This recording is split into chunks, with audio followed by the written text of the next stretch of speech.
while most fish are so healthy for you, there are certain varieties of fish that tend to harbor more mercury in their flesh and in their bodies because they accumulate it over time, over years. Mercury naturally exists in the oceans.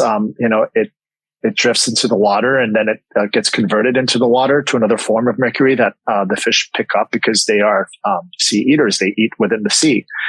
And so as that mercury accumulates over the fish's lifespan, when we catch, cut, cook, and prepare our fish, we are ingesting that elemental mercury that they have. And so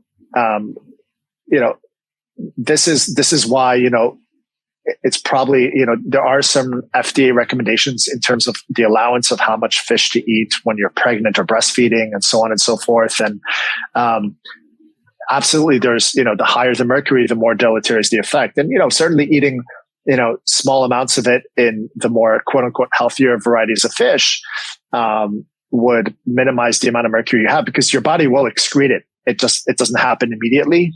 But it does happen over time. So your body does a good job of excreting your mercury, but it can take some time.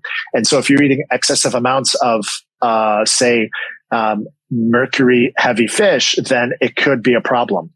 Now, what I could tell you from the things that I've researched over time, and this is certainly not, stuff that you learn in medical school, but this is just out of my own interest, is that, for people who don't know, the larger the fish variety, the higher the mercury.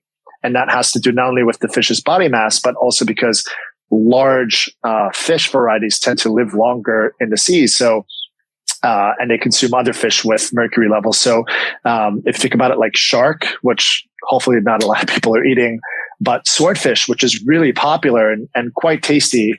I used to love eating swordfish until I started learning more about this. Swordfish is one of the highest mercury levels in a fish. And that's because swordfish are huge. The same thing with marlin, which I've only had once, just incidentally.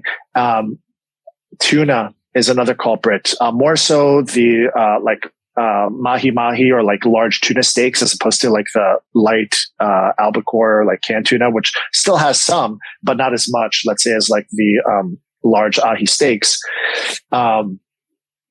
So eating certain types of fish confers less of mercury into the body. So that's why we should stick with things like salmon, tilapia, which is interestingly, it's all farmed. And, that's a whole nother discussion and debate. It's about farmed versus wild, but farm may not be as bad as everybody once thought it was when it comes to fish. But tilapia has one of the lower mercury concentrations, as does, I believe, sardines and mackerel.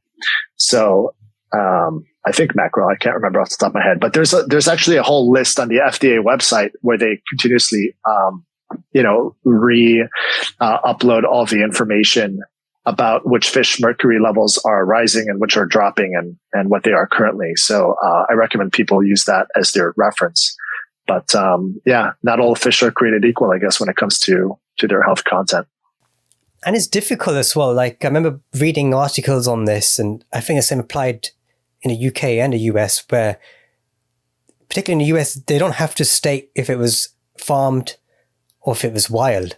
So then if you don't know where it's from, that can be quite difficult.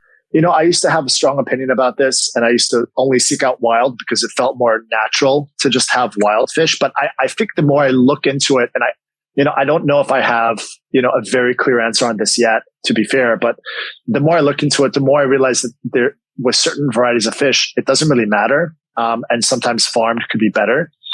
As I alluded to before, tilapia, which is actually a relatively cheap variety of fish. It's, it's good in protein. It's not too high in fat. Tilapia is actually, I think, mostly farmed, as opposed to wild. I don't know if you can get wild tilapia.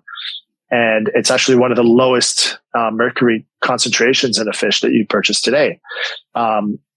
Salmon is one of the more popular where you can have both wild and farmed. And I don't think that there's that much of a difference. Sometimes the farmed actually might carry less mercury. In terms of wild versus farmed, I don't know if I have a strong opinion or a good answer for people on that one, but I wouldn't discriminate too strongly about it. Yeah. I suppose it's just difficult to actually distinguish, because it depends where it's farmed, how they're farming it, what they're putting into the lake, how they're looking after the fish. If it's tilapia, you said it's got a low mercury content. So that's something I might probably look into myself.